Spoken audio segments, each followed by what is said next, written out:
Welcome to African Folktales by BME. Here, we bring you the most captivating African stories, filled with deep wisdom and powerful lessons. Each tale carries the spirit of our ancestors, passed down through generations, waiting to be heard. If you love storytelling, don't forget to like this video, share it with your friends, and subscribe to the channel. Hit the notification bell so you never miss a new story. Now, sit back, relax, and let the legend begin. Chapter 1. The Shadow in the River. The moonlight spilled over the river surface, casting silver glimmers across the gentle ripples.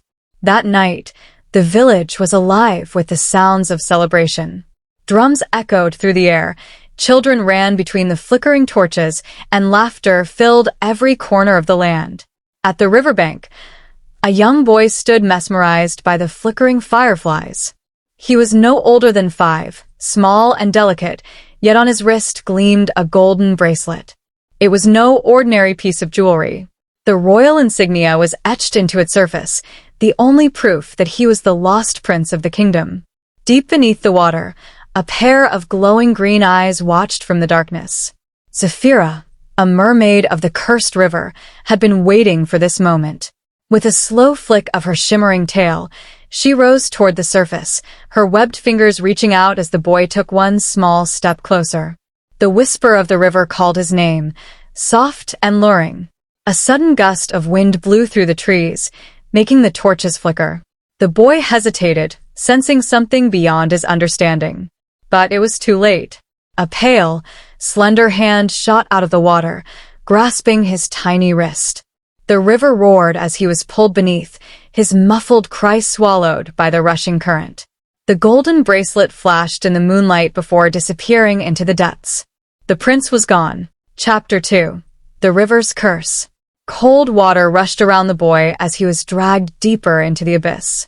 His small body thrashed, bubbles escaping from his lips as he struggled to scream. The world above faded, replaced by the eerie glow of the river's depths. Strange shadows swayed around him, their movements slow and ghostly. Zafira held the boy firmly, her emerald eyes gleaming with triumph. She had taken many children before, stolen them from the land of men to live in the depths, far from human cruelty. But this one felt different. His skin was warm even in the freezing water, and the golden bracelet on his wrist pulsed, as if resisting her grip. The boy whimpered, his body trembling. Zafira softened, brushing a webbed hand across his damp cheek. "Hush, little one," she whispered, her voice like the current itself. "You are safe now. No one will hurt you here." The boy didn't understand her words. His wide eyes darted around, searching for escape. The cavern walls surrounding them glowed faintly, covered in bioluminescent plants that pulsed with an unnatural light. In the distance, ghostly figures moved, other lost children, their eyes empty, their bodies swaying like seaweed caught in the tide. Zafira released him, watching as he floated in the water. "You will learn to love the river," she said. "The land has forgotten you, but I will not." The boy gasped for air as if the water itself was suffocating him. His tiny hands clutched at his bracelet, his heartbeat pounding in his ears. And then, for the briefest moment, the golden metal flared with light. Far above, in the royal palace, the queen awoke with a strangled cry. Her hands clutched her chest, her breath ragged. She could feel it. The bond between her and her son had awakened. A shrouded figure rushed into her chamber. The royal seer's face was pale, his voice trembling. "My queen," he whispered. "The prince, he has been found." The queen's heart thundered in her chest. After years of sorrow, after endless prayers to Allah, she finally had an answer. But her son was not in the land of the living. He was beneath the cursed river, trapped in the hands of something far older, far more dangerous. And time was running out. Chapter 3. The Awakening of the Prince. Deep beneath the cursed river, the boy sat curled on the smooth stone floor of the cavern. His tiny chest rose and fell in shaky breaths, his fingers still gripping the golden bracelet on his wrist. Around him, the glow of bioluminescent plants cast ghostly shadows, and the water swayed as if alive. Zafira watched him in silence. There was something different about this child. The others she had taken before had fallen into quiet acceptance, their minds eventually surrendering to the pull of the river. But this boy, there was something inside him that refused to break. She reached out, tilting his chin up with a webbed finger. His dark eyes burned with fear, but beneath it, something stronger stirred. A defiance she had not seen in years. "You are not like the others," she murmured, her voice like the whispering tide. "Who are you, little one?" The boy didn't answer. He didn't need to, because at that moment, the golden bracelet on his wrist pulsed again, sending a ripple through the water. Zafira flinched as a sudden warmth spread from the child's skin, a power so old and so pure that it made the cavern tremble. Far above, in the royal palace, the queen stood frozen as the seer traced his fingers over an ancient map of the kingdom's rivers. His voice was hushed, urgent. "The prince's bloodline is tied to the waters, my queen. The river may have taken him, but it cannot keep him." The queen's fingers dug into her silk robes. "Then tell me what must be done." The seer hesitated, his expression grave. "The river is bound by a curse older than the kingdom itself. If we do not act quickly, the prince's soul will fade, and he will become one with the water." The queen's heart clenched. Her son was alive, but for how long? Back beneath the river, the boy's small body suddenly tensed as a memory, not his own, flooded his mind. He saw visions of a great kingdom, of warriors bowing before a golden throne. He saw a mighty king who wore a bracelet just like his own, raising a sword that gleamed like fire. And then he saw the river, raging, twisting, swallowing everything in its path. Zafira stepped back, her tail flicking uneasily. She had stolen many children, but never had one awakened the magic of the river itself. The boy gasped as the warmth in his bracelet surged, the engravings glowing brighter. Somewhere deep in the river's heart, something ancient stirred. The waters trembled. The current shifted. And for the first time in centuries, the river itself seemed to breathe. Zafira's eyes widened. She had made a mistake. This child was no ordinary boy. He was the heir to the kingdom, and the river was waking for him. Chapter 4. The River's Wrath. The cavern trembled, the water around them swirling faster, growing restless. Zafira's emerald eyes darted to the glowing bracelet on the boy's wrist. It pulsed like a heartbeat, sending waves of golden light through the dark depths. The river was answering him. The boy's small body tensed as warmth spread from his wrist, wrapping around him like invisible hands. His vision blurred, and suddenly, memories that were not his own crashed into his mind like a raging current. He saw a grand palace standing tall beneath a golden sun. He saw warriors kneeling before a mighty king, their spears raised in loyalty.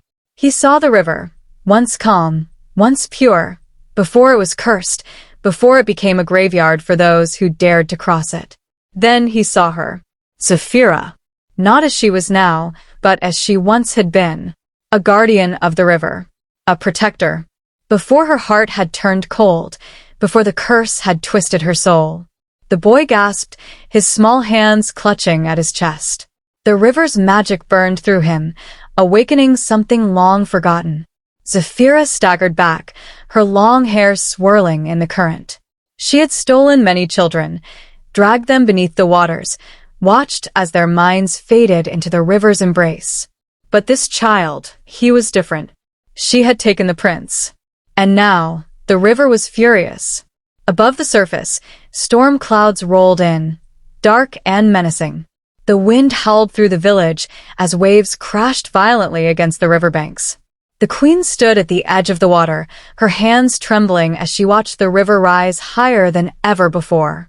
The seer's voice was barely audible over the roar of the storm. "The river is rejecting the curse, my queen. The prince's presence has awakened something far greater." The queen's heart pounded. "Then we must bring him back." Back beneath the water, the golden glow around the boy grew stronger, illuminating the cavern walls. The lost children hidden in the shadows slowly turned toward him, their hollow eyes flickering with something unfamiliar. Recognition. Hope. The bracelet burned against his skin, and the boy lifted his gaze to Zephyra.